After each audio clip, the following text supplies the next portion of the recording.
Please don't be a nuisance. You rely on others too much. Try to handle things on your own a bit, will you?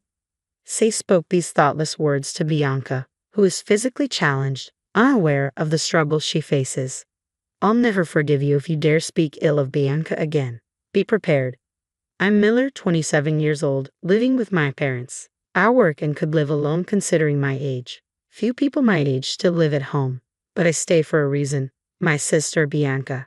Bianca was born with nerve issues, making it hard for her to move. She needs care, especially since our father passed away, and it's too much for her mom to handle alone. It's not easy assisting someone with their daily life, and mom isn't young anymore, so I take the lead in caring for Bianca. Are you okay, Bianca? Does your body hurt? No, I'm fine, thank you. Despite her pain, Bianca always worries about me. She tries to do everything she can and used to apologize all the time when I started caring for her. Seeing her like that made my heart ache. Bianca, please don't apologize. After asking her several times, she reluctantly agreed. She feels sorry, but I don't mind at all. Mom opposed me taking care of her, worried about my age, job, and marriage prospects, but I care more about Bianca and want to stay by her side. Each time Mom brought it up, I'd rebel. I want to be with Bianca. Reflecting on it now, I was quite childish. Mom understood it and stopped objecting. She takes care of Bianca while I'm at work. I'm grateful for her concern, but being there for Bianca means the most to me. After Bianca sleeps, Mom and I share our day's events. Mom seems happy, reminding me that we rarely had these talks during my teenage years. I wonder if she enjoys our conversations. Then one day, while caring for Bianca, she mentioned something. Sai's birthday is coming up soon. Ah, Kelly, I was confused. Kelly is my younger sister. I'm the middle of 3 sisters.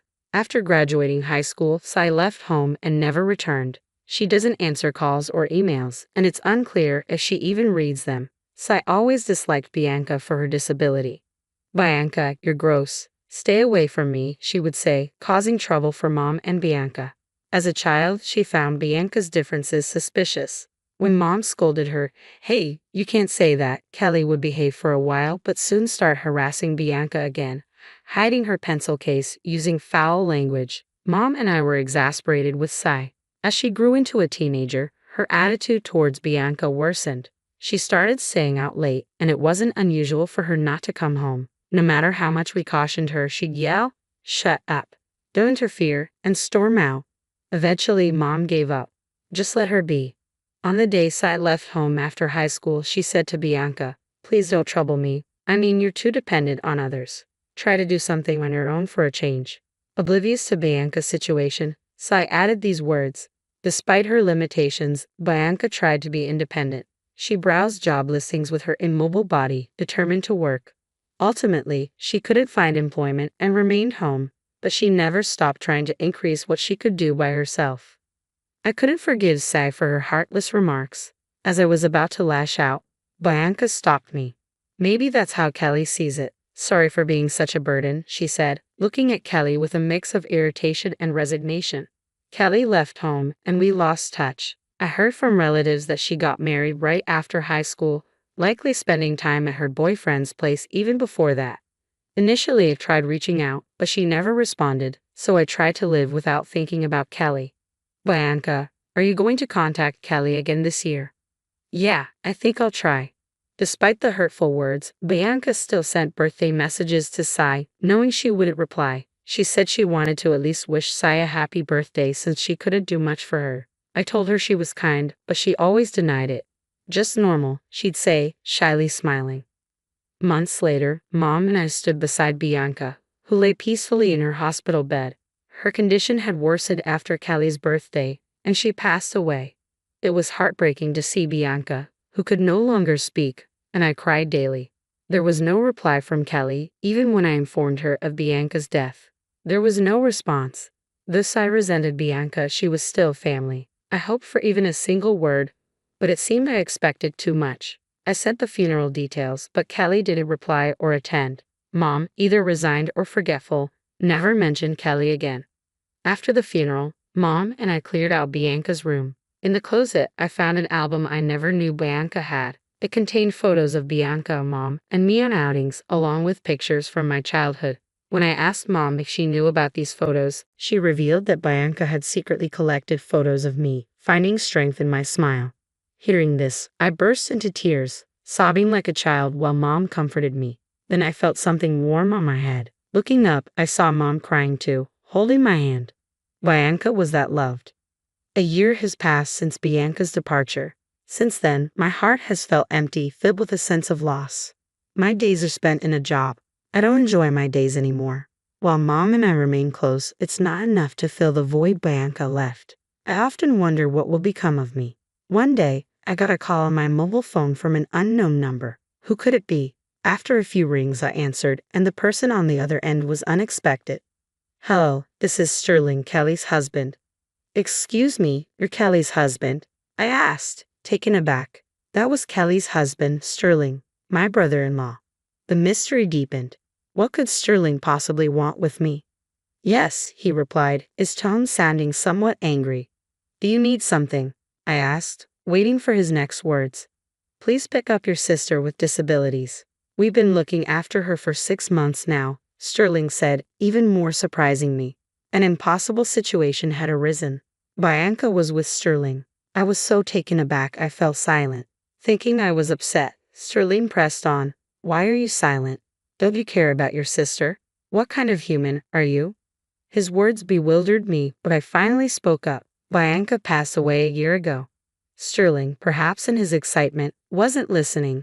Tired of caring and just dumping her on someone else. Your sister looks so sad, like she's been abandoned. This conversation was going nowhere. I interrupted Sterling to repeat. Bianca died a year ago. After a brief silence, Sterling finally spoke. Is that true? It seemed my words had finally reached him. I calmly explained to a now composed Sterling that Bianca had died a year ago, and that it was Kelly, not me, who had disliked Bianca. I also mentioned that we had informed Kelly when Bianca passed away. Shocked, Sterling seemed at a loss for words. Then, with a trembling voice, he said, Then who's the woman in our house? Excuse me, I asked, listening intently to Sterling's story. Apparently, 6 months ago, Kelly brought home a woman in a wheelchair, claiming she was her sister. Initially, they tried contacting us repeatedly, but Kelly had dismissed their efforts, saying, Nobody will listen, it's pointless. Refusing to acknowledge us despite claiming the woman was Bianca, Kelly didn't care for her at all. After returning from work, all the care fell on Sterling. Despite hearing the entire story, I could have grasped the situation, and it seems Sterling himself felt the same. Would you mind coming to our house? Maybe it's better to talk in person. Indeed, meeting and talking in person would be quicker than over the phone. I agreed to Sterling's suggestion and decided to visit his apartment with Mom next weekend. When I told Mom about the call from Sterling and the story about Bianca, she was very surprised and quite scared at the possibility that Bianca, who was supposed to be gone, might still be there. Finally, the day arrived. Bracing ourselves, we left the house and headed to Sterling's apartment. Nervous, I muttered as we approached the place. Mom nodded beside me, looking tense as well. We approached the designated room and rang the bell. From inside, we heard 2 sets of footsteps stop abruptly. The door opened, and a fresh-faced young man appeared. Mother-in-law, sister-in-law, thank you for coming all this way, Sterling said, leading us inside. We followed his lead, but as we were about to enter the room, we were interrupted by a familiar figure. Hey, why are you here? I didn't call you, and you haven't even met Sterling. Just do as I say, and leave quickly, Kelly said, trying to block our entry. Claiming to be the sister, Kelly didn't care for the woman at all. She physically blocked us, creating a wall to prevent us from entering the living room. However, we managed to get past her. Turning to Sterling's side, I saw a woman sitting in a wheelchair, her eyes filled with fear and uncertainty. Is this lady your sister? Sterling asked, pointing to her. The woman appeared to be around Bianca's age, but neither Mom nor I knew her. No, she's not. We don't know her, I responded. I see, Sterling said quietly. He then turned back to the woman. Meanwhile, Kelly was trembling and had collapsed on the floor. Ignoring Kelly's state, Sterling asked the woman, Who are you exactly? The woman didn't respond. Something was going on. Perhaps she had been threatened by Kelly into silence. I turned back to Kelly. Who's this woman? You brought her here, right? I asked, but Kelly remained silent as usual. What? You didn't bring a stranger here, did you? I raised my voice in question. A soft voice came from behind. It seemed to be from the woman in the wheelchair. Looking at her again, she appeared remorseful but stayed quiet. After a deep breath, she slowly started to reveal her identity. I am.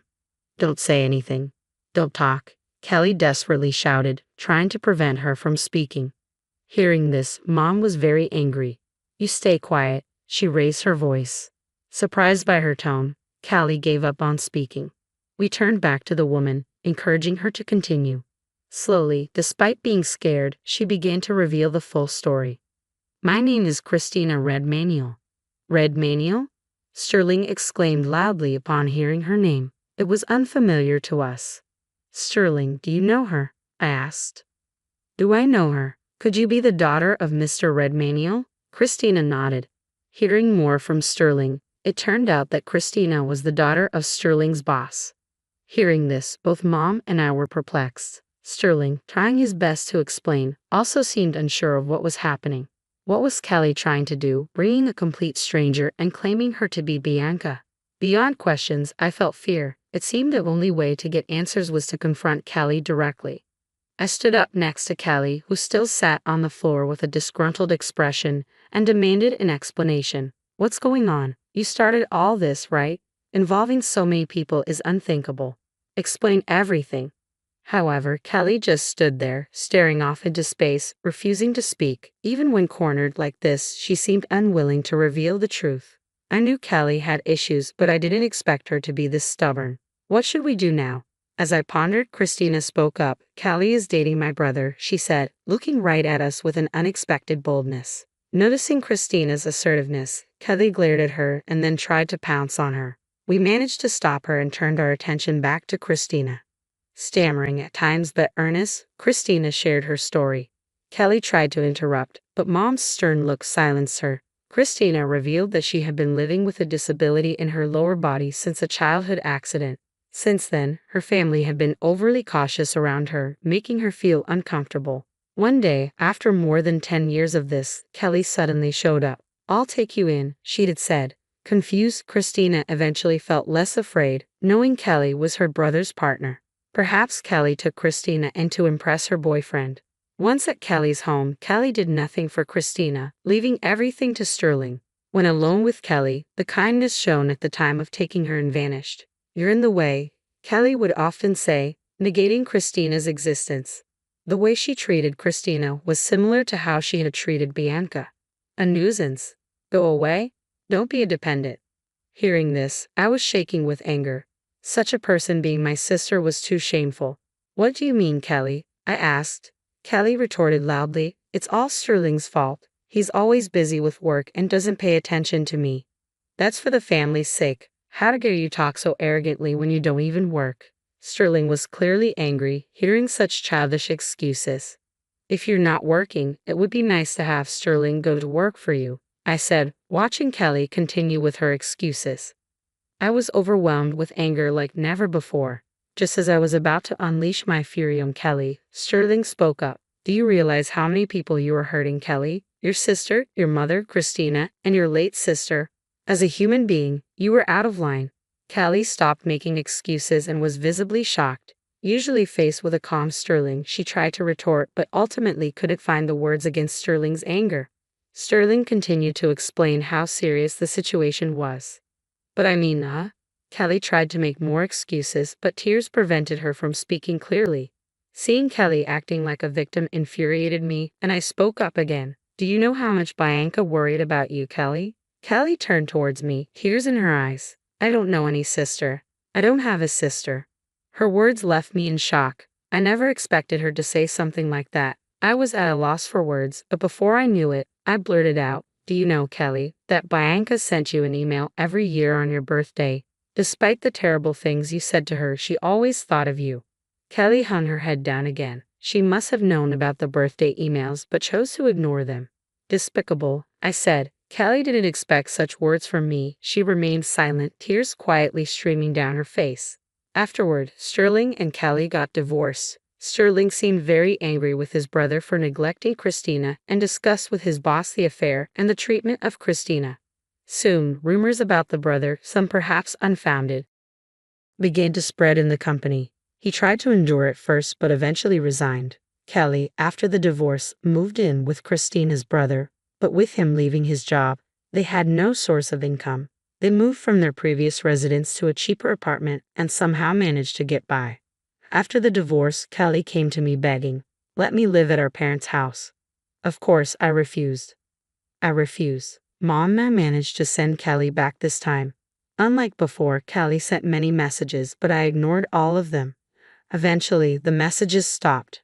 However, what really bothered me was why Christina stayed in that house without any resistance.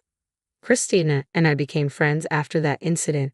Out of curiosity, I asked her why she didn't try to escape. Her answer was surprising. It turned out that Christina had fallen in love with Sterling, who cared for her without expecting anything in return. She knew she would never be with him if she stayed, but going back home wasn't an option either, as she wouldn't be treated well there. Kelly's words were hurtful, but being near Sterling made her happy. Now, amazingly, she and Sterling are married. Married? I exclaimed in surprise. I had not expected such a turn of events. Sterling, too, must have been drawn to Christina while caring for her. Now they lived together in that apartment. Upon closer inspection, a ring shone on her left ring finger. Despite everything, had this incident not happened, Christina and I wouldn't have become close friends, nor would she have married Sterling. It was a complex process, but if everyone is happy now, that's what matters. I too need to find a marriage partner soon. With that thought, I savored my coffee.